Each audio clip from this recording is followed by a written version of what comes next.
नमस्कार, मी राहुल वाके। आज मी माझ्या स्वतःच्या शेतात आपला 4.5 एकर आंब्याचा बाग आहे। केशर आंबा लागवड केलेली आहे आपण येत्या जून महिन्यामध्ये, जून महिना एंडिंग मध्ये। आणि आज त्याच्यावर आपण स्प्रे घेतोय डिंक्यासाठी, डिंक्या स्पेशल म्हणून। कारण का डिंक्यामुळे कसं आहे, आज डिंक्या संत्रालाच नाही, मोसंबीलाच नाही तर आंब्याला पण लागतो।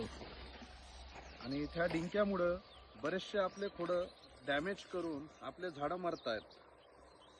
म्हणून शेतकरी म्हणतात की कशाने काय होतं, तर तो डिंक्यामुळे हा प्रॉब्लेम होतो।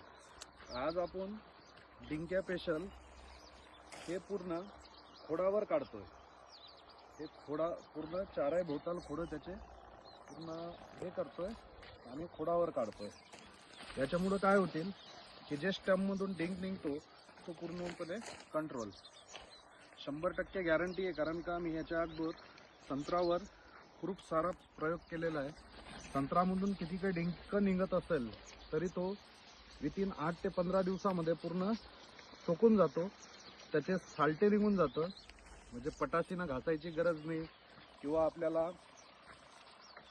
त्यावर कुठल्याही प्रकारचं बोर्डो मिश्रण लावण्याची, बोर्डो पेस्ट करायची गरज पडणार नाही।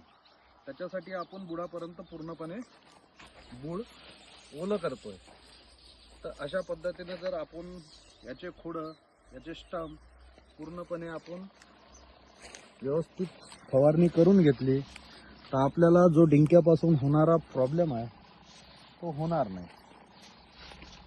बघा, आपण ह्या पद्धतीनं याच्यावर पूर्ण खोडं ओले करतो।